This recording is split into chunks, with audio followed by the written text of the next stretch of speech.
I'm very happy for you to interrupt me as I speak if you have any particular questions, because the things I'm going to talk about, gender equality, sometimes will trigger thoughts in your mind, which there and then is you need to just put your hand up or stop me, and I'll do my best to answer them. I'll talk for about 40 minutes, but there'll be questions at the end as well. So whatever you feel most comfortable with. Let me tell you that, I mean, my day job is as a chemist. Thank you, Barry, for the introduction. But I've been doing gender equality now for about 25 years. And I think, I haven't done it exactly, but I've given this talk, or a version of the talk, about 200 times across the world. And I'm as surprised as anyone to say that to you, that I never thought when we started gender equality, I would end up being such a big thing. But it's a privilege and a pleasure to be able to do that. And I've done this all across the world, and I'll tell you this, the same themes come up again and again and again and again and again. So it's a universal truth, is gender equality in academia. So that's my title, Gender Equality in Academia. Oh, I should say one thing here. Things I talk about do generate some emotion.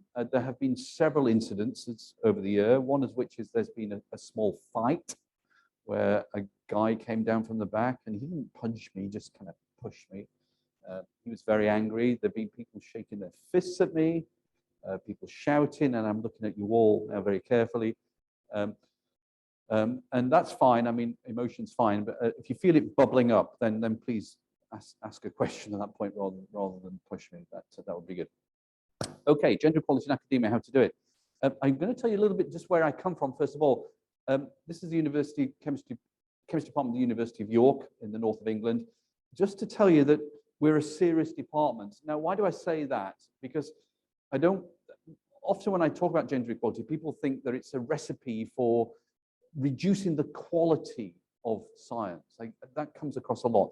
Can I just say this, is that we as a department are very serious about gender equality, but we're also serious about science. And as it turns out, I'll show you some evidence in a bit, the two actually go hand in hand very strongly. And there are just some numbers there. Just notice the research bit there. I'm going to come back to the research quality a little bit later in my talk. But that becomes, we actually measure that in the UK. I don't know if you do you have research exercises in Spain? I don't know if you do. The government comes around and measures the research quality of particular departments. And that for us has become an independent measure of the research quality department. And I'm going to use that a little bit later. Okay. Can you see that okay? You see the slide okay? So does anyone know this picture? Does anyone know it? Yes. You know, it's in the Met. Yeah, fantastic. You should come to all my talks. The Metropolitan Museum of Art in New York. This is a picture of Lavoisier. And for the chemists amongst you, Lavoisier is known as the parent of chemistry. Without Lavoisier, we wouldn't have chemistry, basically. This is a very famous picture by the artist David. It was painted in 1788, not long after this. Lavoisier lost his head in the guillotine because it's during the French Revolution. Why do I show you this picture, though? Look at it. Look at it. All the history books will tell you that Antoine Lavoisier, that's the guy sitting down, was the discoverer of chemistry. But you look at the picture there, who's in the center? Well, it's not Antoine, it's Marie, his wife, Marie Lavoisier. Look also how clever, I think I've got a pointer here, the artist has been. Here we go. Can you see Marie's arm here and how it leads down to this actually beautifully painted glassware? Can you see that at the bottom there? And she's right there in the middle of the picture. And there's Antoine. He's looking up at her going, what should we do next, darling? Right? And who's the scientist in this picture? Who's the person who made the discoveries? Well, we don't know. We know that Marie was key in in Antoine Lavoisier's experiments. And if you were to take this picture, and David, by the way, is an artist, he's a fabulous artist. He used to really paint wonderful pictures. He's saying this, he's saying, actually, it's Marie who was the scientist. It's Marie who did all the thinking, and it was Antoine, the technician. But of course, in 1788, there was no way that Marie could be given credit for the science. It was impossible in the late 18th century for women to be associated with having made breakthroughs in this emerging subject of science.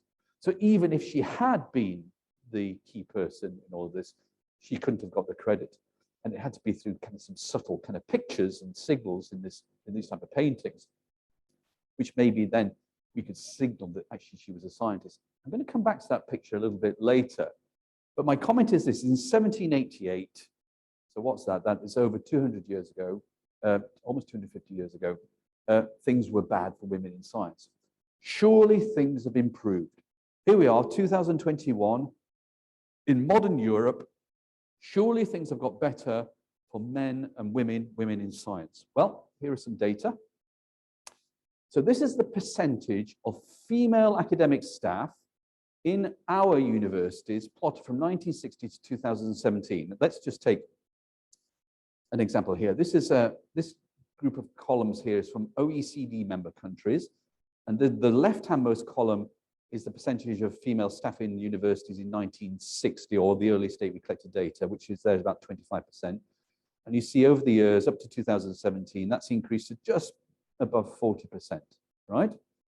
And you see across the world, and I've got the United States, I've got Sweden, I've got Saudi Arabia, Russia, OECD members, there's Brexit, Britain, and here is Spain, that yes, there has been a feminization of university staff. So these are faculty, so these are professors, essentially professors in university. Everywhere across the world, we've seen an increased number of women faculty. So take the United Kingdom, look at this, in 1960, actually this is probably more like 1970, it was awful, 1 in 16 staff were women, and then that's increased now to just under 50%. Can you notice here that that has started to tail off, rather interestingly. Some interesting ones in here, though, aren't there?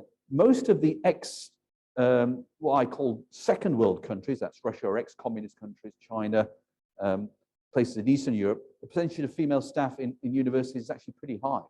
It's more than 50%. And that reflects communist working practices. Sweden, seen as perhaps the most progressive country in the world, had progressive policies of gender equality for decades, right? Are faculty in their universities at 50-50? Well, the answer is no. The answer is no. That does not reach 50-50. This is actually known in gender equality world as the Scandinavia paradox. We don't understand why in Norway, Sweden, and Denmark, less so Finland, that those countries do not have 50-50 staff in their universities, right? That's a different question. Where's Spain? Here's Spain, right? Spain started off pretty much where the UK did and has progressed in kind of spurts. I don't quite understand why, but it's just about 40%. So, you know, what's that? That's 50, 60 years, over 60 years, there has been some progression. But it's been slow, hasn't it? It's been slow. Notice also Saudi Arabia, before this talk, I bet you wouldn't believe that the percentage of female staff in Saudi Arabia universities was the same as Spain, but it is. Yeah. But maybe we should look at this and be encouraged, right? That progress has been made and it won't be long before we actually reach 50-50 overall. And that really, why am I standing here in front of you talking about gender equalities in the place that I work, the place that you work, and the place our academic colleagues across the world work? Well, the answer is that things are not right. Let me show you some examples here why I mean that. This is taken from Nature Biotech, 2021. Oh, by the way, before I go any further, what I'm going to talk about, I'm going to talk to you about from the evidence base, right? So I'm not going to make this up. This is not a set of stories. This is not a set of kind of experiences, although I will throw some stories in there for you. This is from the evidence base. This is what the social scientists tell us is the situation in our institutions. And also, I hope at the end, what are the solutions? So this is, and from my point of view, this is the best way to tackle the problem. So this is a study done in Nature Biotech, just this year, published this year. This is the pay rate. And pay, the salary, the amount of money you get, is a really good index of gender equality or inequality, right? Because basically, money follows prestige of positions. And these are pay rates for people who graduated with a PhD in 1995 for men and women This is academia, can you see there? This is industry. The blue line is the average pay given to men. The red line is the average pay given to women. Let's do industry first. First of all, you notice that industry is paid more than academia. I think we knew that, yes, and we can all now go down to the restaurant and finish. Right? But you notice that in industry in 1995, so that's 1995, that's about 5 years after, so 2000 or so, men were paid more than women, but industry has got its act together. There's been a lot of initiatives in industry about closing the gender gap, right? And they've done it. They've done it in large measure. Not quite there, but you notice that the pay rates between men and women are pretty much equalized. Yeah, industry. Those are our industry colleagues that we think, you don't do things so well. Look at academia. Look at academia. And you find that men and women progress relatively evenly up to about 10 years after PhD. But then look, men get paid much more than women. Now, that number there is a compound of many things. Different promotion rates, different pay rates, different behaviors, different subjects, you name it. But it signals this, that academia has a problem in terms of the way that we have not dealt with and continue not to deal with gender inequality in our institutions. And this is just one example of where this is revealed, but repeated examples show that the subjects and the profession that we love and adore and commit ourselves to has a problem. We can't ignore it. And for those people who walk around and say, there isn't a problem, I've never experienced it, well, I'm afraid the evidence tells you that there is a problem and we can't ignore it. Why should we change? So if I stand in front of you and say, look, folks, the thing that we're all involved in, right? If we identify there's a problem, why should we do it? Well, again, I'm going to turn to the evidence base. This was published in Nature 2018, but perhaps the first of very, very many publications now which are saying this, and I will be pretty blunt about it, that if we're prepared to tackle the equality problem, male and female, but actually a bit more widely than that, then we will do better science. Let me just say that again, to be abundantly clear, right? It's not often you hear a scientist say this with such bluntness. If we're prepared to tackle the equality problem, we will do better academic science, better science. Now, I don't know about you as an institute. I know for us as a place, we want to do better science. We want to be, competitive. We want to be the best at what we do, right? And we have certainly identified that doing things in a diverse way, and I'll show you some evidence in a second, will lead to that. And I'll show you some other evidence right at the end to show that that indeed is happening. Where's this evidence come from? This is some data. You can find it here. And also, I encourage you to look up, this was published today, shows how current we are, Angevante Chemie, 2001, volume 60, page 2 to 16. That's not about diversity, it's about the future of chemistry.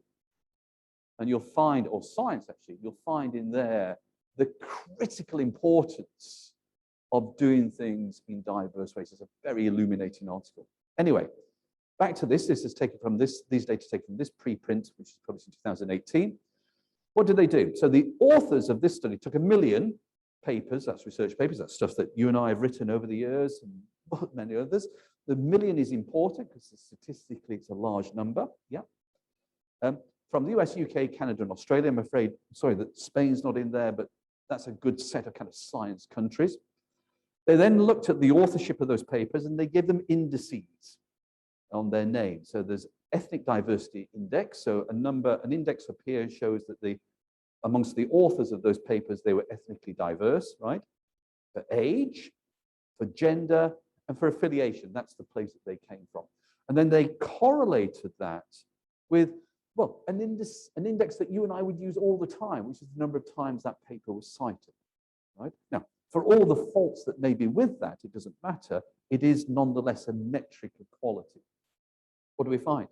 We find in every single case, and this is an argument the social scientists will come to you time and time again. It says you can find examples which are counter, but On average, when you see in every single occasion where the diversity of the authorship, the diversity of the institution is correlated with the metrics that we hold dear as evidence of quality of the products we generate, the science. You notice actually out of all of that, ethnic diversity is the most powerful. Ethnic diversity. It's a very interesting concept, is that, and it's something that actually as a world kind of organization academia, we need to pay more attention to. But the one I'm going to talk about down here is gender diversity. Gender diversity, male and female balance in institutions working together around problems, right? Big problems, leads to better science. Here's another paper. I love this paper. This is written by Londa Schiebinger. This is a picture out of the paper. Gender diversity, that's the title. Look, gender diversity leads to better science. You've got to love that as a title, haven't you? PNAS, 2017, 1740, right? In there's a picture. Oh, by the way, and in this publication, she goes through the evidence base of why what I've just said is true. But I wanted to pull out of that, these are some of the key elements of that. I wanted to pull out of that something which she identified, which is critical mass. And she addressed this question, and I'm going to raise it with you because I think it's maybe something we'll enter the discussion here. What percentage do you need of an underrepresented group of people, whether that be women, whether that be ethnic people from different ethnic backgrounds, in an organization, what percentage you need, such that group of people has a voice in the way that organization runs? What is the minimum percentage you need, right? Well, we have a number. We have a number now. It's a bit broad, but it's between 15 and 30%. Let me put it this way around. If you work in an organization where there's less than 25% of women, as just in the group, right? Whichever group you're in, that group of women will not have a voice, right? And that's the starting point for the discussion. If you're below that, then you really have to get up to that before you can start to make serious progress. Yes? Why am I saying it? Because the evidence tells you that's the case. Once you're above that, then the dynamic changes and you're able to make more progress. If you're below that, then you've got a job to do. Research has shown that women and minorities are judged more fairly when they're at least 30% of the applicant pool. So you can extend this 30% or 25% a bit further. If you advertise for a faculty position or a studentship position, if the applicant pool has 30% of women or less, then the women on that list will not be judged fairly. And you're sitting there thinking, oh, no, that can't be true. That can't be true. The evidence tells you that it is. So the starting point, if you were below 30%, the starting point is to increase the number of women that might apply for those positions to begin with, so that they've got a fair chance. Notice, folks, that it's a problem. Gender inequality is a problem, but there's been a lot of work done by the social scientists which can inform deeply and properly and sensibly the things that we do. And it is my heartfelt plea that you follow the evidence base. Stop guessing, in other words. Stop making it up. Yeah? Go to the social scientists, as scientists ourselves, and use what's there to bring some interventions. So why, back to this concept, why do we struggle in academia? What's our problem, right? Were we all dropped on our heads as babies or something? What's the issue? Why do we struggle with gender inequality? Well, I'm going to talk about this to start with. And I used to have this slide in many years ago. I took it out and I've put it back in again. When I say many years, 2017. And that's this. And this is since the Me Too movement. Sexual harassment, harassment generally, bullying, is a problem in our laboratories. And it's particularly true in science. When institutions like this do a survey and they ask staff or students, are you harassed in your place of work? Typically, the harassment rate is about 5%, 4 or 5%. My guess is this institution did that same survey and get that same number. When, however, you ask the question in a different way and define a harassment in a slightly different way, there's things called accidental harassment, where people touch each other but make it appear to be an accident. There are words that are used which come out as harassment, right? When you define it that way, what do you find? Then you find that the harassment rates in our laboratories go up to 50%. Where does this typically happen? It typically happens in labs late at night, where there are 1 or 2 people working, right? And there's no accountability there. And I would be surprised if this didn't occur in your own laboratories. I'm not criticizing you because I think it occurs absolutely everywhere. But my comment is this: don't ignore it. Unless you deal with harassment, all your other gender equality efforts will fail because it has to be dealt with, right? So that's the first thing I'm going to say. And just kind of watching your faces here, it's very interesting. It's like whenever I talk about harassment, people go and visit their own experiences, and I can see you visiting your own experiences. And it's a very interesting, if I had the camera on you, you'd be able to see your faces. This is from RateMyProfessor.com. Do you know RateMyProfessor.com? It's awful. It's awful. This is an American website where you can type in what you think of your professor's teaching abilities. Yeah, Professor Walton, he's the worst teacher in the world. Right? He got out of bed the wrong side this morning. Right? And it's awful. You go on there, and as professors, I tell you, I don't go there because psychologically it's a poor space for me. However, the great thing about RateMyProfessor.com is they've collected literally millions upon millions upon millions upon millions of assessments of students assessing their professors for their teaching quality, right? So the data set's robust. Notice I'm using the evidence base again. Notice that? What do they find? Well, here's a list of subjects. There's physics. We love a bit of physics. There's chemistry. There's chemistry. Down here is criminal justice. Don't ask me that. This set of orange dots here are the average scores given to the teaching quality of female faculty. Here are the average scores given to male faculty. Look, in every single subject, in the United States, actually a bit wider, students rate the teaching ability of their male academic staff higher than the female academic staff. Why? Why? And moreover, I don't know about here, but when I teach, the students' feedback scores go straight to my salary. They use directly to determine my salary, right? But why should they be if already they're gender biased? And I shall be blunt here, but if a female professor walks into a room ready to teach a class, right? And I'll come to bias in a second, the common thought is, oh, what's she wearing today? What's she wearing today? Whereas if a male professor walks into a class, right, he can be wearing pretty much anything. The common thought would be, what's he going to teach us today? And that stems from our innate expectations of the behavior and appearance of men and women. And that feeds right through to then our metrics of assessment of their quality, whether it's in teaching or in research, or wherever it may be. So on to bias. And this is where we have the fight. So just be careful at this bit, right? Are we biased? It's a dangerous thing accusing scientists of bias because of people, most people resist that, right?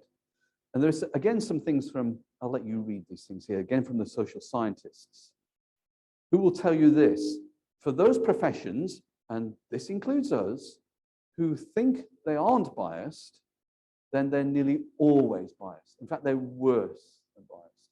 And a denial of bias is almost certainly going to lead to higher bias.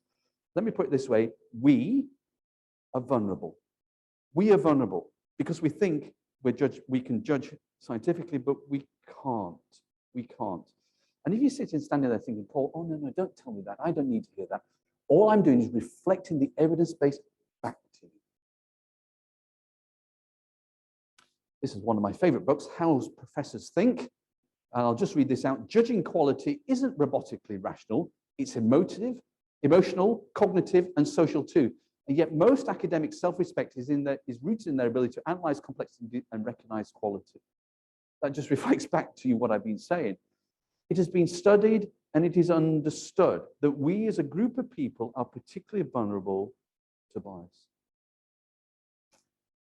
It's Science 2015, and I'm sorry, I'm hitting you with the evidence here, but I'm creating a case. You understand that? I'm creating a case. I love this. Expectations of brilliance underlie gender distributions across academic disciplines. What on earth does that mean? The authors of this paper, right, did the following. They visited university campuses, and they went up to people randomly. Nuria, which subject do you think the most brilliant people are in, right? Which subject do you think the most brilliant people are in? Which subject do you think the most brilliant people are in? And so people, and they and whatever they said, they would then give that a score, right? So what do you think is the most brilliant, what do we, and this is called a field-specific ability belief, and here are the sciences and maths, here's the kind of non-STEM subjects. We think the philosophers are the most brilliant academics, the philosophers, yeah? And if you're an educationalist, then you're seen as pretty poor. We think the mathematicians are the most brilliant people. And it's interesting, isn't it? Again, I'm looking at your faces because you're searching yourselves at this point, thinking, do I think that? Do I think that? I think I might think that. I think I might think that. Yeah? And if you're a neuroscientist or a molecular biologist, which I might count myself as another good day, then I'm seen as pretty thick. It hurts, doesn't it? Because I've already identified in you something. That wasn't the root of this study. The root of this study was then to plot that guess of brilliance against the gender balance in those fields. And yes, you guessed it. Look at this. There's a correlation. And you can turn that right on its head, which is the following, is that we expect our most brilliant people to be men. By the way, this isn't people on the street. This isn't people down at the shopping center. This is you and me.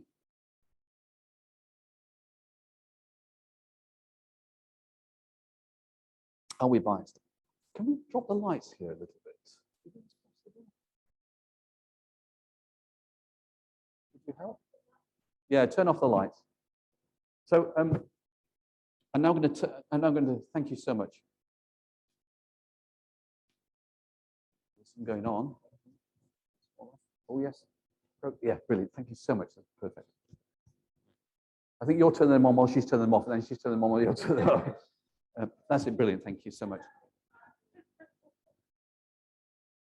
So how to solve it, how to make progress. And I don't want to dismay you any longer. You can make progress. The first is to recognize bias. Let me tell you what we did many years ago. I got all my professors in the room together and said, look, you're all biased, right? Now, I have to tell you, that did not go well, right? They didn't like that for all the reasons that I mentioned there. I thought, how do I convince people that they are biased in their thinking? What can I go through? And it turns out the following is quite powerful. So I'm going to do an experiment with you. I'm going to do 2 experiments with you. The second one doesn't always work, but the first one nearly always works. So I need you to stare at the dot right there. So I did this with my professors, but I'm going to do it with you now. Stare at the dot, please. Keep staring at the dot. I know if you're looking at me, you're not staring at the dot, so please stare at the dot. And in a moment or two, I'm going to change the slide. I need you to keep staring at the dot. Stare at the dot, stare at the dot. 5, 4, 3, 2, 1, change. Okay, and then let your eyes drift off the dot. So when I flick the slide over, you would have seen a blue sky and a green grass. Yeah, it's a black and white slide. Let's do it again. It's better the second time around. Stare at the dot. Stare at the dot. Stare at the dot. Keep staring. 5, 4, 3, 2, 1. You see that? Blue sky, green grass. When I flicked it over, try it once more. We'll try it once more because I'm not getting the best reaction out of you. Stare hard at the dot. I know it's before lunch. Stare hard at the dot. Hard at it. And I'm going to change the slide. 5, 4, 3, 2, 1. Now. There we go. Yeah, that's better. That's better. Yeah. That's better. Okay, you can stop staring now.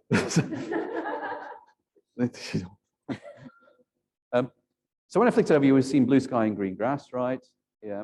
And notice, as I did it more and more, your reaction got stronger and stronger. That's a well-known phenomenon. Why? Because I was telling you to expect it every time, right? I'm going to do one more thing within a second, see if I can really beat your brain up, right? What's going on there? What's going on there is actually your eye, rather interesting, it's got lots of rods in there which pick out black and white information, and quite few cones which then pick out color information. So your brain gets lots of black and white information, lines and structures, but fills in the color. Your brain actually does a lot of filling in. If you expect blue sky and green grass, you'll fill it in, essentially, right? Now, where does that happen? Does it happen in the eye or happen in the brain? We're not quite clear where it happens, but let's see if I can do it a bit more with you. See these flags up here? See those guys up there? They are red. They are red. Let me say it again. They are red colored flags. Blue sky, green grass, red flags. Okay, let's go back. Stare at the dot. Stare at the dot. And when I turn it over, keep staring at the dot. Right? Stare at the dot, and they are red flags. Red flags. Go. Once more. Stare at the dot. Stare at the dot.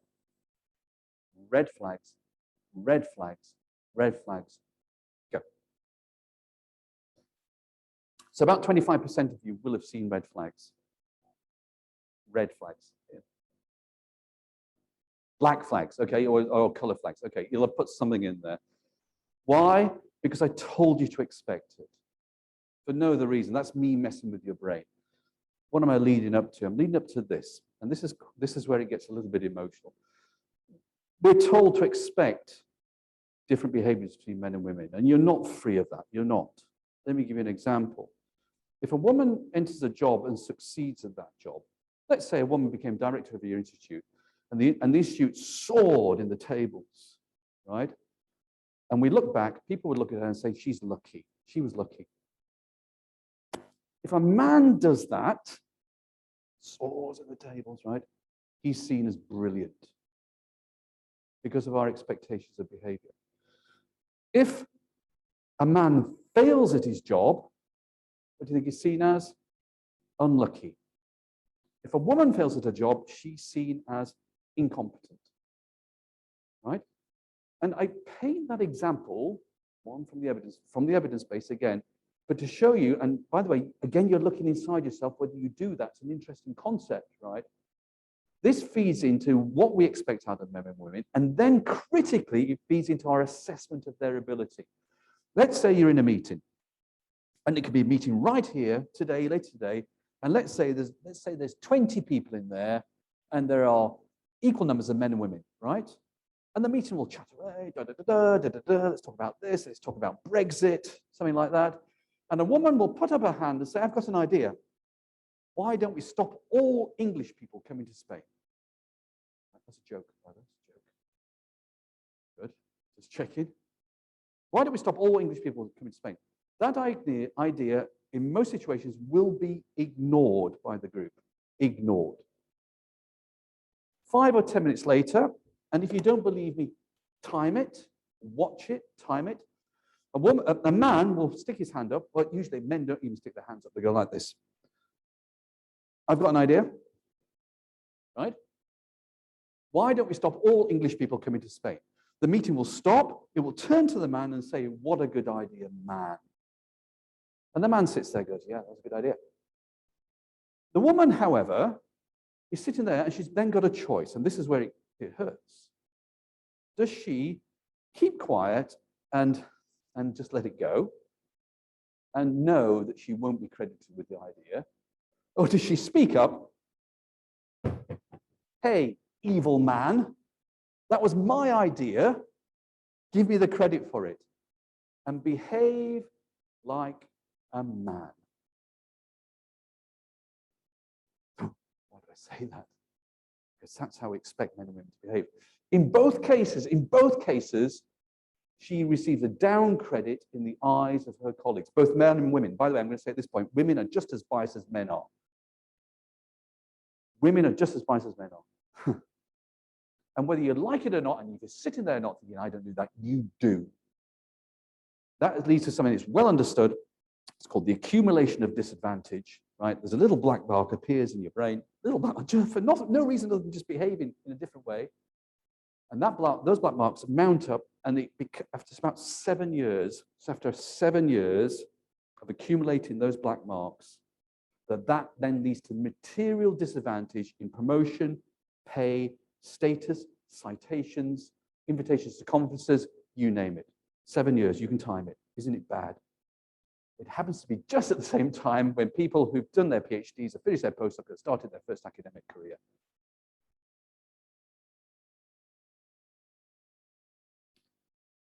You know something, the graphs I showed you earlier about academia having a problem, we understand where it lies. The trouble is it all lies in us, in our day-to-day behavior.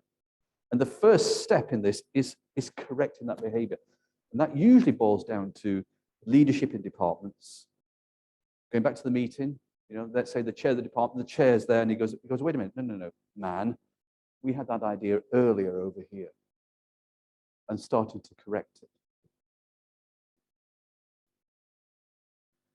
It's well understood that when you do this, an organization goes through the following phases. First of all, people deny it. They sit there, they come to lectures, don't care about it. I'm not it. They deny it, right?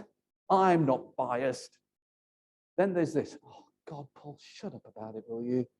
Please, we're just tired. Sorry, they resist it, yeah? Then they say, oh, Paul, shut up about it. We're just tired of you going on about that. Then finally, it's understood that that's accepted.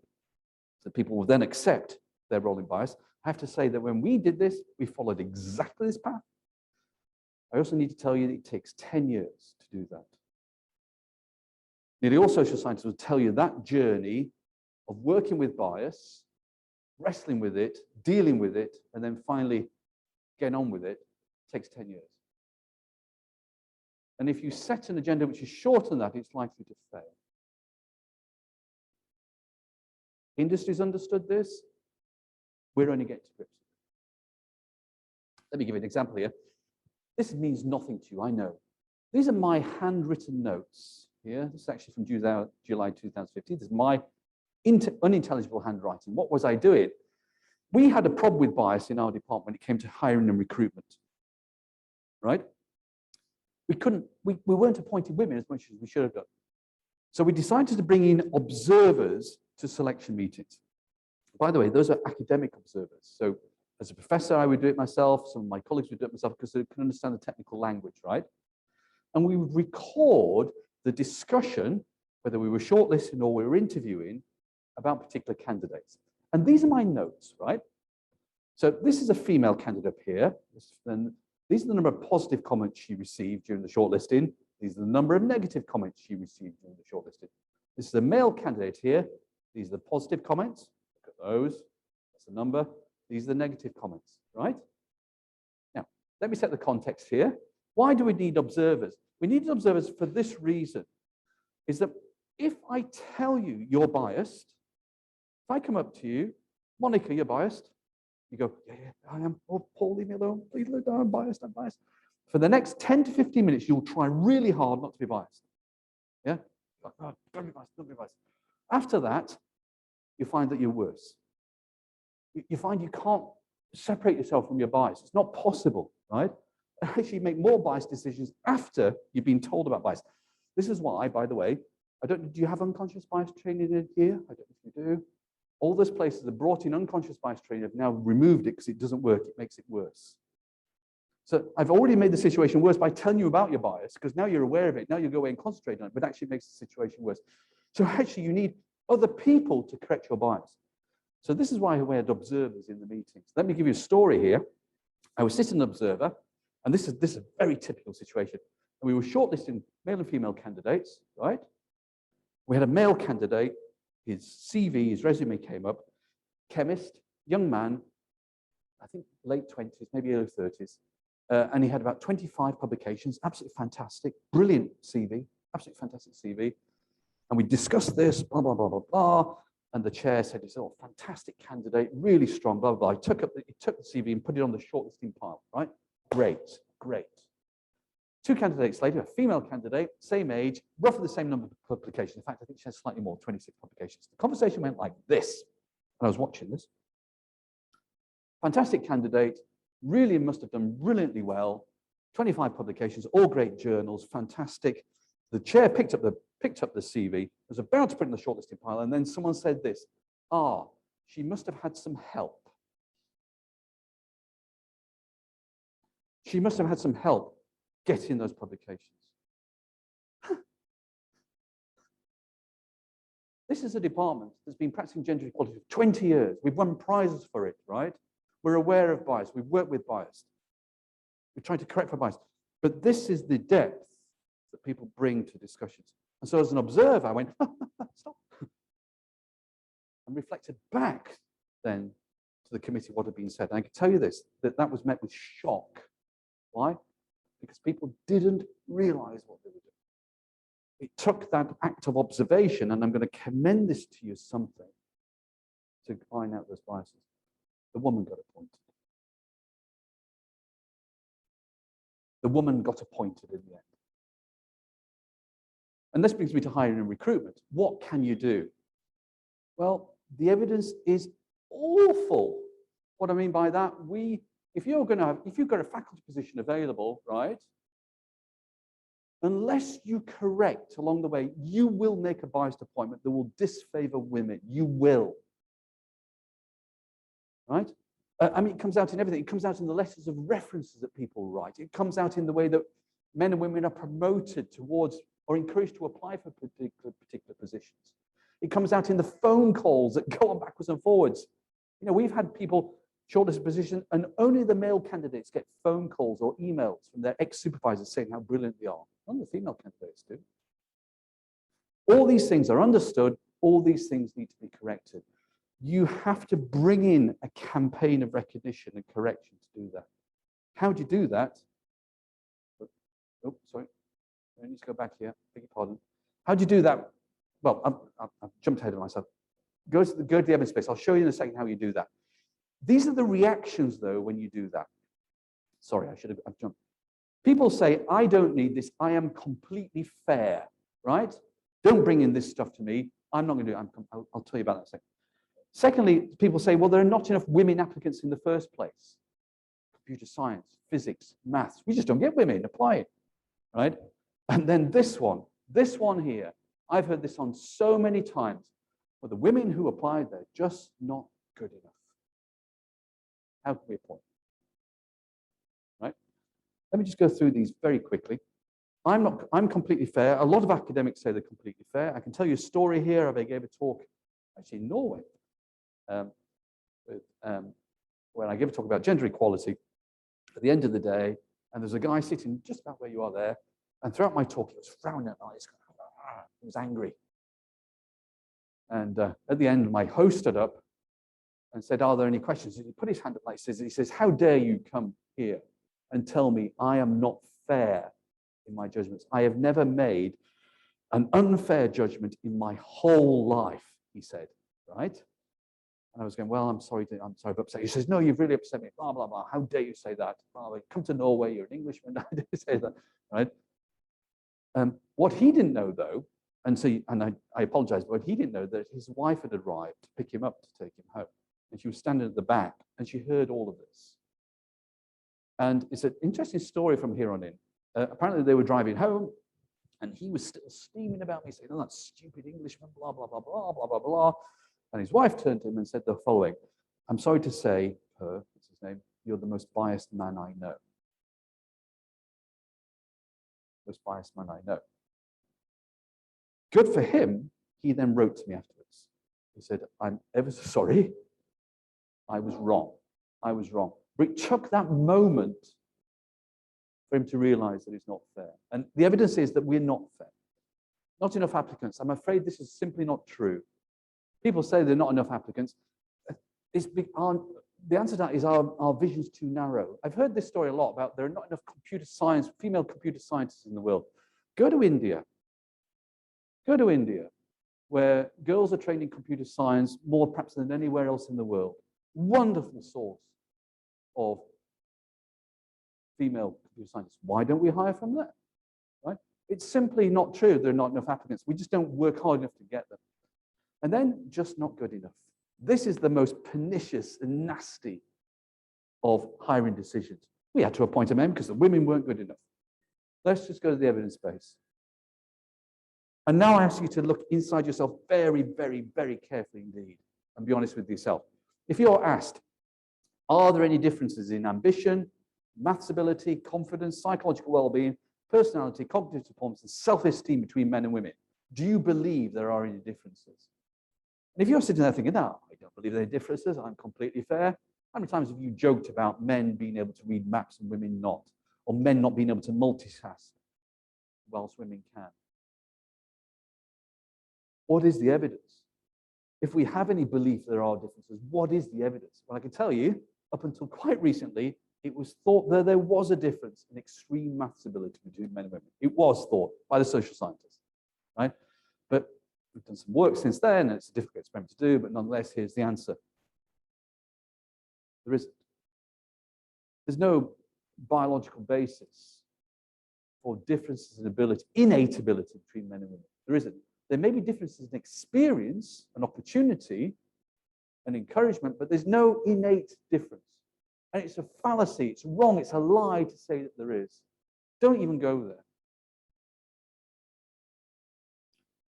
What happens then when women get into the profession, or you know, when we have CVs and we're looking to hire people, and they go, well, this woman's has only generated half the volume this man has.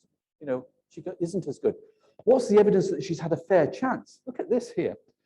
This is the best review I've seen for a long time. When can women close the gap? A meta-analytics, that means taking all the evidence base and brought it together. Tested sex differences in performance and rewards, right? What's that? Let me translate that into English for you. What rewards and recognition do women get when they do the same amount of work as a man does? It's been studied. We know the answer. Okay, and now you need to hold on to something, because I'm going to tell you the answer, because it's going to hurt. For a woman to receive the same recognition as a man for a unit piece of work, right, she has to, oh, I've lost it. No, it's not there. I do beg your pardon. She has to do 20% more effort, has to put in 20% more effort to receive the same recognition. 20% more, right? To get the same recognition as a man. This also comes out in promotion rates. Men are 14 times, the rewards for men are 14 times larger than for men, than women, get my words out, than sex differences in performance evaluations. In other words, if there's a choice between promoting a woman or a man a man is promoted 14 times more likely than a woman is for the same performance. And in highly prestigious occupations, hello, women performed equally, but rewarded significantly lower than men. That's why you will have a pay gap. It's measured, it's known. So when we look at two people applying for a position, and we think we're equally judging them, what we don't factor in is for a woman to have achieved 10 publications, compared to a man's 10 publications, she would have had to put in 12 publications worth of effort.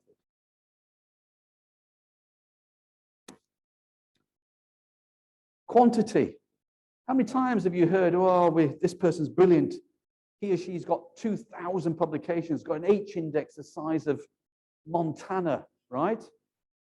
Is quantity a predictor of research quality? The answer is only weakly. So why do we continue to use quantity as a measure of research quality? Stop it. Most professional societies now, by the way, that includes the National Academy of Sciences in the US, the Royal Society in the UK, I don't know about the European equivalents, have moved away from using numbers of publications as measures of quality. And if you do, stop it. So this is what I thought the slide was after the one there. Where to go? Where to go if you're serious about gender equality, right? What can you do about it? And the answer is, I don't know. I don't know, because you are you. Your institution is your institution. Your problems are your problems, right? And I can't provide the solutions that we had, because they may well be not the right ones. However, the solutions which do work, which are evidence-based, are written down. Here they are. Get these books. This one's an old one. I have to tell you, this book changed my life. This one here is called An Inclusive Academy, Achieving Diversity and Excellence by Abigail Stewart and Virginia Valian. two fabulous social scientists who've done this. Listen to me. Have taken the evidence base. They've distilled it down into meaningful actions for you to follow. And I promise you, if you follow that, you'll see a difference. I've got one here on information technology. This is about the underrepresentation of women in subjects as well, which is a particular problem. You can look at that too. Almost finished. So you've hired people in, you've got your going, you've got your assistant professors in, you young, energetic people. The women have a harder time in academia than men. In other words, once they're in, does it get even harder? The answer is yes. Again, the evidence shows you that's the case. We don't correct for that. And I would say as part of that, we should move to quality-based metrics rather than quantity-based metrics. But let me tell you, by the way, if you're sitting there thinking, no, this doesn't exist nowadays, it damn well exists. Let me tell you a story. This is Angewandte Chemie. Remember Angewandte Chemie, that lovely German journal, right? When was it now? 2016, I think. It was a wet Sunday afternoon in England, right? So what did I do? I thought, what am I going to do? I'm going to go through all the Angewandte Chemie articles for the previous year and look at the gender of the authors they have featured, right? Look at them. Okay, so this is just one page. There are many, many of them in there. I'll show you the numbers in a second. So I went through man, woman, woman, man, right? I counted them. What did I find? Actually, it's from 2013-14. Out of the authors that Angewandte Chemie had chosen to feature, there were 51. How many women? 2. 2. Less than 4% of their chosen feature scientists were women. Less than 4%. Who's making that decision? The prize winners, which they report from different societies, there were 300. Only 30. 10% were women. What? Remember, Angewandte Chemie is the journal you turn to, you look through, you look at them and think, yeah, they're the scientists, they're the ones. And yet this journal was perpetuating the message that men do chemistry, do it well, and women occasionally. Right? And you see, overall, only 10% of their feature scientists were women. Disgraceful. So I got angry, right? And so I wrote a paper. And I now regret the title of this paper. But here's the paper. It was Angewandte Chemie's Sexism. And I submitted it to Angewandte Chemie. Right? I submitted it. It was rejected. 24 hours, right? Right off the editor's desk. Right off the editor's desk. And he said lots of things, but he said this in his response.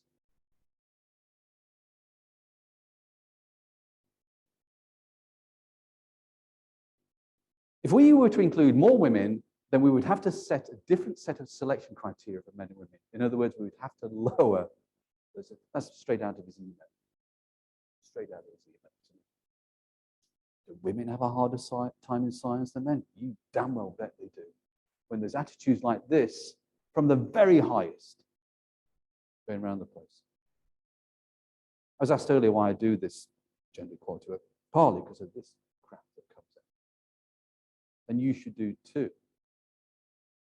It's rather interesting what happened to Angewandte Chemie since then. You probably remember there was an enormous problem with Angewandte Chemie where they published another article by someone called Hudlicki, which brought down the world's opprobrium on them, quite rightly so, and the editor had to go. No, the editor didn't have to go, they had to have a big change. I'm afraid it was coming their way. What to do and does it work? Well, here's the recipe. Data, collect your data, show you where your problems are. You will have problems. We talked earlier about digging out what those problems might be at that point. Leadership. It's well understood that your new director will have a job to do in maintaining the profile of equality and its importance. I would even go as far to say is that it has to be part of every single conversation that comes out, every single one. Don't think it leads to low research quality. It doesn't. It leads to the opposite. All the evidence is now showing stronger than before. If you pursue equality, have a diverse workforce, you will do better science. Use the social science research. Stop guessing. Stop it. Stop it. Read the damn papers and keep the conversation going. Does it work? Very quickly. This is Okinawa Institute of Science, 2012. Why am I telling you this? There's Okinawa. I had to look it up.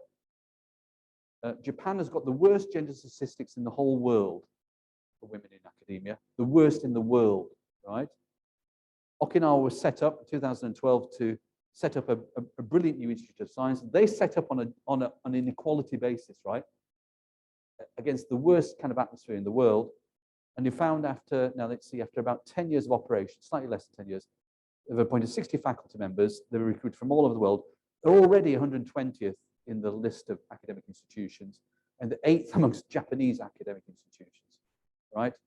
Why am I pointing this out? Because they started on an equality ticket. Diverse workforce, already doing well as an institution. This is us in York. This is, I tell you, this is undergraduate students, percentage of female undergraduate students, postgraduate students. These are postdocs. These are assistant professors. These are associate professors. These are full professors. In 2000, notice our situation. The percentage of women at the highest grades was awful, awful. This is my department, right? Since 2000, I told you guys earlier, 20 years of effort. Yeah, where are we now? Well, there we are now. We still have a fall away, but we're much, much, much, much better. It has taken an effort, 20 years, but it is possible. And you'll say there to me, oh, Paul, that must have led to a reduction in research quality. And what I told you at the beginning, that the evidence base which tells you if you do this, your research quality will go up. And we're independently measured by the government every 6 years. We hate it, but it's an independent measure. And we're given a score, 1 star, 2 star, 3 star, 4 star, where 4 stars is the percentage of papers that are world leading, 3 stars, the percentage of international leading, blah, blah, blah. Here's our profile. So in 2008, the light blue columns, so we had about 15%, which was national leading, 60%, which was international leading, about 25% of our work was world leading. This is the column afterwards, so in 2014. You see, just as the evidence base will tell you, the research quality has started to improve. By the way, it's not bad in the first place. Just as the evidence base would tell you. As soon as you have a diverse workforce, the research quality goes up. And this is the plot I'm proudest of after all these years, after all this effort. This is the pay gap for our full professorial staff. And you notice that in 2010, we had a horrible, men were paid more than women in our department for basically the same job. So I say that has got down finally, at last, joy of joys, to 0. And I can tell you that was hard, but we got there. Last slide. Back to the picture. Started here, 1788. I was given a talk in Vancouver, Canada. That was a nice one. I enjoyed that one. And I gave this slide, and the guy came up to me at the end. He said, Paul, he said, that Marie Lavoisier slide. He says, I don't believe you. I said, why don't you believe me? He said, what's wrong? He said, it was easy. She couldn't have been a great scientist because she was a woman. I said, well, come on. He said, but also, he said, David, who was the artist who did this, was having an affair with Marie Lavoisier. And that's why he put it in the middle of the picture. I thought, really? So I went away and I looked. No, David was not having an affair with Marie Lavoisier. It's just that this guy couldn't believe that she was a brilliant scientist. And if there's one message that I had today, it was believe that all of us can be brilliant scientists, regardless of our gender. Thank you very much. Thank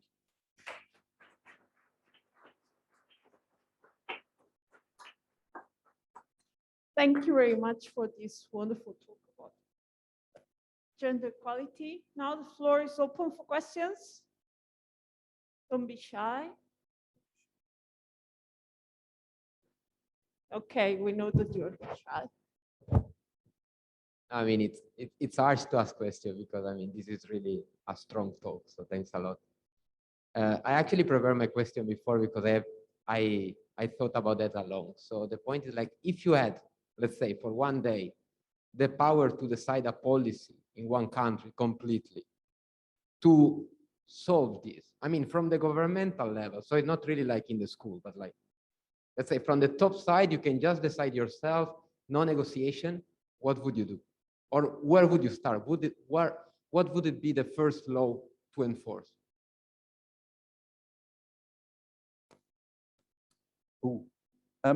Well, there's a flip side to all of this about gender inequality, is that if we've not hired and promoted the best women, that means we must have hired and promoted some very weak men. We've had the advantages of academic life and being a white male. Where would I start? I would start to help those people understand that they got to where they got to because they were probably white and male, right? And it was time for them to leave. All right. I'm probably going to regret saying that, but that's what I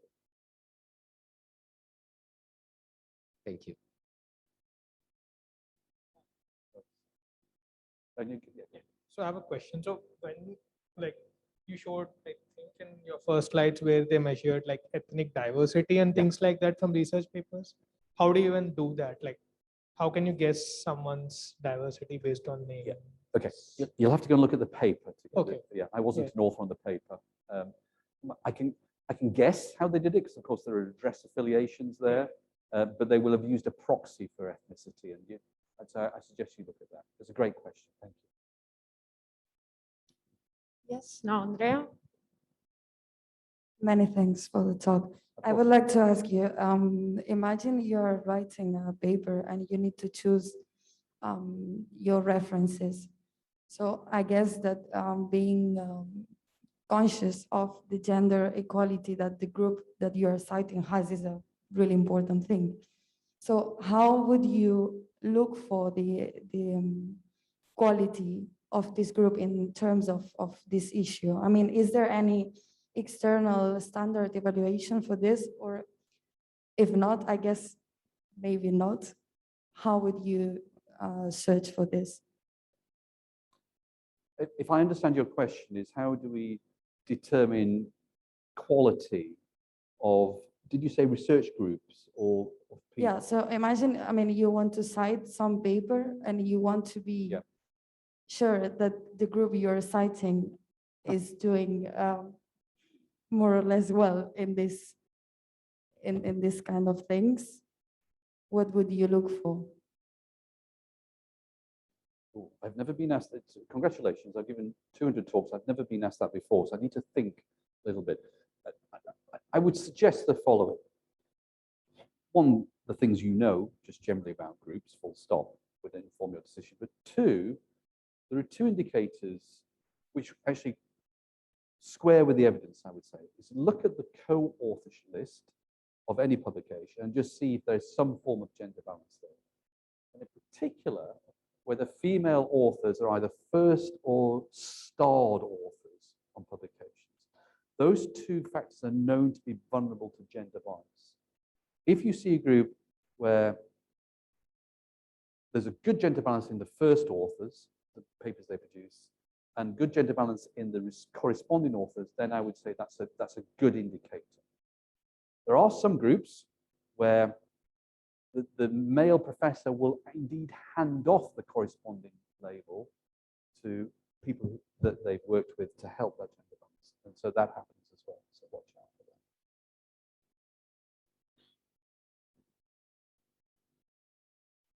that. Thank you for your talk. Very nice, very data rich. And I had a question related to the question that Andrea just asked. I was thinking, even if we are allowed to see who the authors are when we are citing science, like, do we need to look at the authors list and go through to see if there's a gender balance there in order to cite science? You could. I think I've never done that. Yeah, like we could, but But if I am going through research and I'm reading articles and I find some paper to be very nice for my own work, so I think I would cite it independently of seeing who the authors were. Yeah. And I would not much care if there was a gender equality in that. Yeah. or not. Okay. All right. Yeah. I would say this. I wouldn't not cite the best papers just Yeah. because they had all male authors. I'm not Yeah, suggesting that was the No, you must do that. But I would say you should cite widely. And that means your literature searches have to be good, right? So you may well cite that, but you may also cite another associated paper, which you know comes from a group which has better gender balance. More often than not, those papers will not appear in the very top journals for the reasons of gender inequality. So it's your job to do your literature searching as deeply as possible. And then you'll have choices in there. You could cite different papers. yeah. And could I ask one question? Yeah. Would you like to go to the fourth slide? Fourth, There was some interesting thing that I saw. I can. Um, I can. I think. Maybe I can't. This one here. Yeah. Okay. So all this data is from 1960 to 2017. I don't know what the data before 1960 looked like, but I can guess like it was very, very low. Yeah. And because we were guessing, like we were discussing why it looks like this, why there was like very low number of percentage of female academic staff before like from 1960 to 2017. So there were many things that was coming into my mind, and there were some others like maybe before 1960 there were many issues other than gender equality which were keeping women not in the workforce. And I think some of those issues might be technological, like as far as I know that the birth control is one of the very big revolution in technologies which led women to work in with Yeah. with Yeah. men side to side in industries. Yeah. And such as another invention was like in 1930s, I think the tampons were invented. Yeah. And I think those technological reasons were more important to this thrust in gender equality. You may well be right. And the social sciences would tell you that there are factors which we don't understand may well have contributed Yeah. to all of these. The social sciences will also tell you this, that if you see, despite the contributors to data, if you see the same pattern repeated across many different situations, then it is likely, notice my words, it is likely that that represents a universal effect. And so one then looks for universal effects. Could it be technology? Possibly. Could it be a greater awareness of women's rights? Yes, of course, there has to be a spectrum of reasons. It's not only one. But I think that before 1960s, this could be the one of the big ones. Like, Maybe. Okay, thank you. I would like to recall all the people here that in 1960 in Spain, a woman could not have a bank account on her own. Okay, It's a question. so it goes. Okay, so we can agree, I guess, that all of this inequality of gender in academia stems from inequality of gender in general, like in society. So I would like to ask if you think that this gender inequality in general is a fundamental problem, as in if it is like there on its own, or it is actually caused by something deeper like class inequality. So are there confounding variables which go beyond gender? There possibly is, and I can't say one way or the other. And we all work in a context where the world is unequal or unfair towards women. And you know, I could think of all sorts of examples there, but if you have a child and the child is sick at school, nearly always the school will phone the mother rather than the father to deal with the child, right? And we work in this context, and so women face an uphill battle right from the word go. What's interesting, though, is that applies to all sections of society, whether it's academia or industry or the church or charity work, right? Whatever it may be. And there we do see a difference despite the context, right? Is academia has got a problem. And that out of the data is the worrying part. is that the world is unfair to women, but other places are dealing better with that than we are. Okay, thank you. Thank you. Any more questions from the audience? There's a gentleman here. Yes, thank you for the talk. Uh-huh. So here you show in this graph data from first world countries and Yeah. second world. Yeah. So I was working a third world country. Yeah. Yeah. And there was something very nice there that in the 60s, when the democracy started, there were no universities, so they created a lot of new universities. And there was not this academia tradition, and therefore there was a very good gender equality in the first years, just because the applications were all standardized. Yeah. So, and a person very close to me, when she went to the US for an MBA, you know, in the first interview with her supervisor, he make a very clear question that, do you know why you are here? And then she said, yeah, I want to investigate about this and that. And no, you are here before we need to cover the the quota, right? The diversity quota, which was a so my question is, so in the paper that you wrote, you suggest that men should be treated differently than women. So in order to undo that bias, if I understood you correctly, so my question is, how would you make a policy that doesn't end up having this kind of second order biases, right? That, Yeah, that people is still biased and then they will just. Okay. So where would you make a policy? So a policy goes half the way to addressing some of the problems. What elements of that policy might you want to include? The first is remove away from quantity-based metrics to quality-based metrics. Let me give you an example. Stop looking at numbers of publications or size of grants or size of research groups or the number of postdocs that someone might have had, right? Go to quality. What's that mean, by the way? That means reading the research papers lots of the time. Secondly, then, is to understand I call it the debt of disadvantage that women will face when they present for either promotion or hiring. Is that there is bias in the system, which will see women not receiving as much credit as men do for the same effort. And we have a number, it's about 20%, right? It also boils down to positions of authorship on papers. And so educating ourselves through policy, if you like, that we should not put much weight on those factors which are vulnerable to bias. Those two things alone will go a long way. I would also couple that with direct bias observing, which is a more human thing.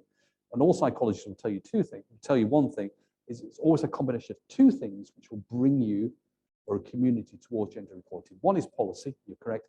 Secondly is behavior. And whether you like it or not, me turning up to you and saying, sorry, what you said then had this meaning. That's the type of thing also that needs to happen. Thank you for your question.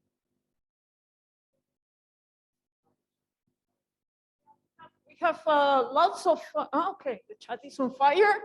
So let's go for the fire. Judith, can you? Yes, exactly, Nuria. We have a lot of questions here at Zoom. So I have tried to activate the microphone of Clara Montero Rueda, please, if you can make your own question. Hi, so thank you for this talk. I think it's very necessary. So my question is, do you think that sometimes the support that for gender equality devalues a woman work? Didn't quite, was it values? The support for gender equality devalues a woman's work. Values won't work? Yeah, I don't get it. Can you either write it or? So you are asking for how to get more from the work of women? I mean, how to make more?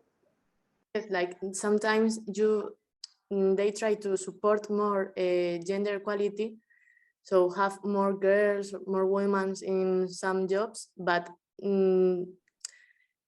they think that they are in that jobs only because they have to have that number of women, not because they are really good at it.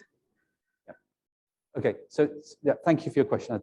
I finally understood it. And the question is the following: should we have, say, women-only appointments to positions to correct the gender balance?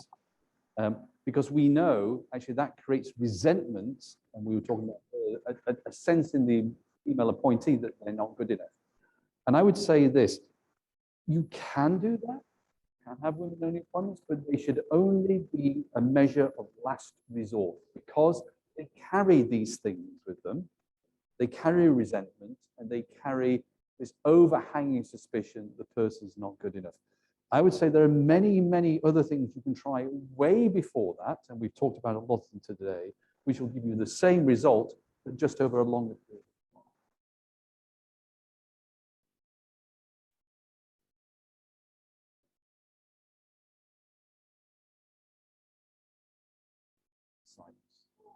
Judith, can you put the second person, please?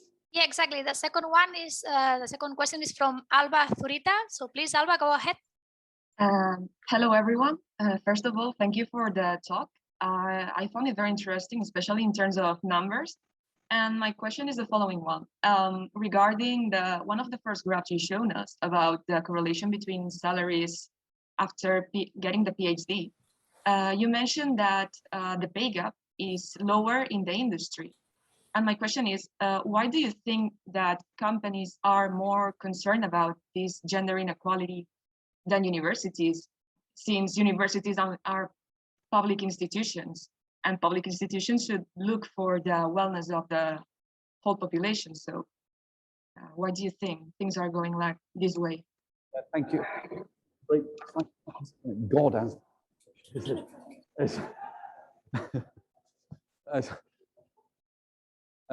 I don't know the answer to your question. It's a very good question. My guess is there are two factors there. One is that industry, of course, has a bottom line, which is money, and they have to respond to that. And second, there's much higher turnover of staff in industry. And so they can undo problems more quickly than academia can.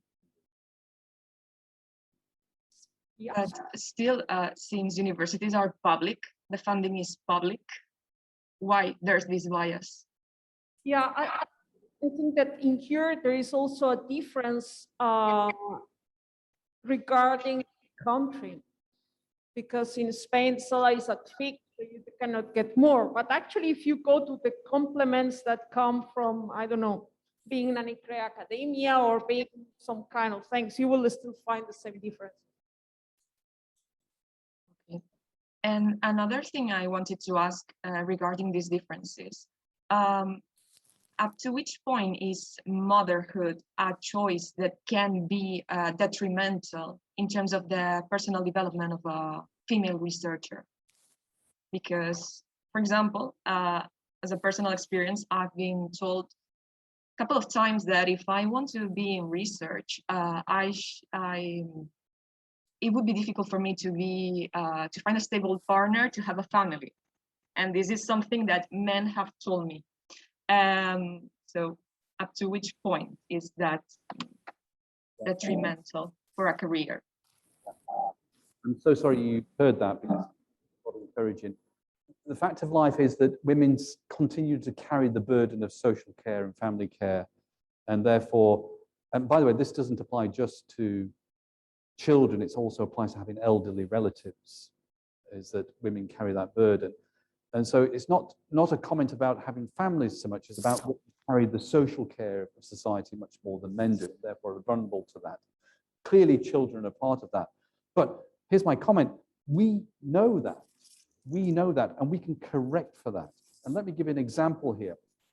We noticed that in our department that women were having children going on maternity leave, and then their productivity afterwards was lower, right? That's a loss. That's a loss not just to my female colleague, it's a loss to the institution. So correct for it. And the answer is money. The answer is money at this point. And that is to say, okay, to my female colleague, whilst you're bringing up your children, what do you want without limit, without limit, from the department to support you through this period? recognizing that there is a bias. In most cases, what happened was the female colleague said, well, can you give me a postdoc to help me just run my group? So we did. Paid for it, just paid for it, right? I don't know, 100,000 euros, something like that. In each case, that productivity remained high. Right? We didn't lose that member of staff to productivity, right? So there are answers out there which recognize the fact that the world is biased, and we should exercise those answers. I'm even asked this sometimes, how much money should be available for gender equality work? I would say about 2% of the turnover of any institution should be available for gender equality, to do things like that. Okay, I will write down the number and ask it to my director next meeting I'm having with him. So next one in asking questions, JR. Here it is, JR. Thank you for the great talk. The only problem I have is that probably most of us attending, we were already convinced and we wanted to know more. But those who are not attending and probably those who need and will resist this kind of equality plans. How can an institution, do you have any advice to help to convince, because most faculty leaders will be white, male, over 50, counting myself.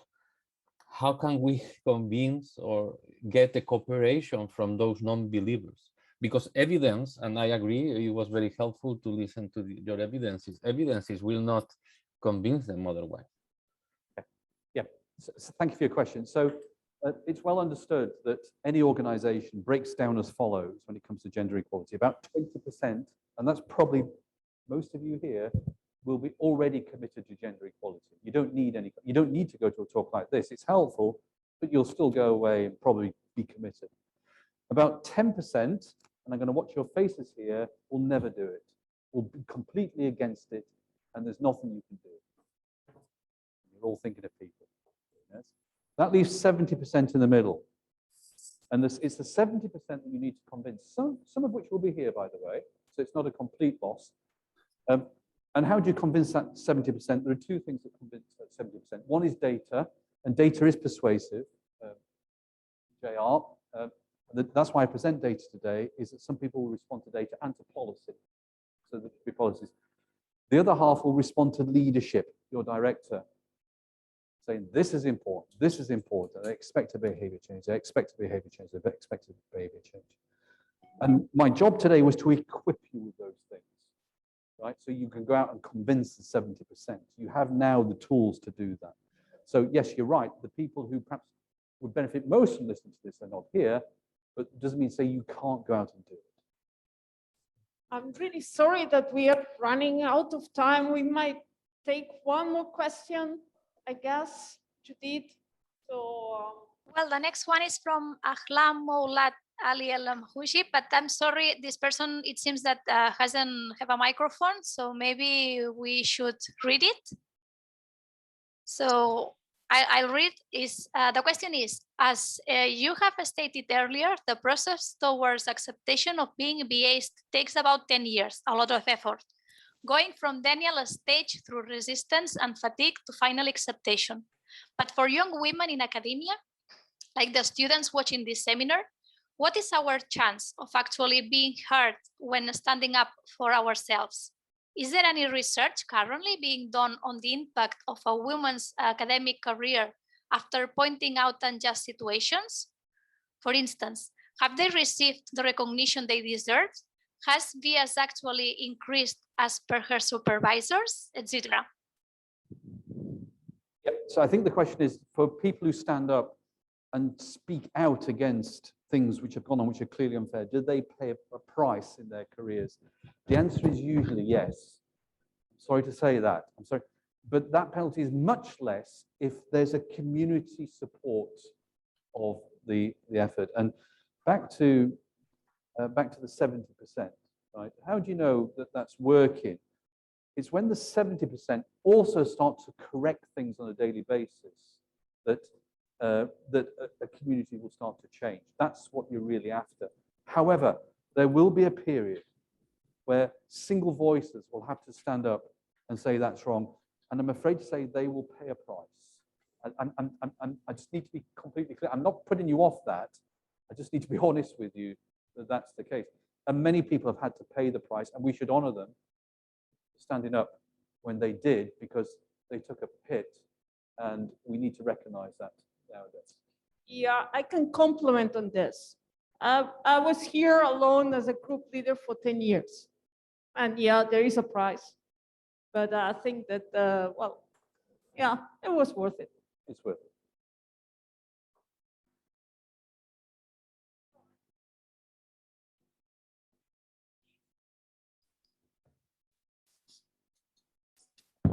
So, well, Nuria, we have some more questions, but I'm not sure if maybe you'd like to finish here or maybe.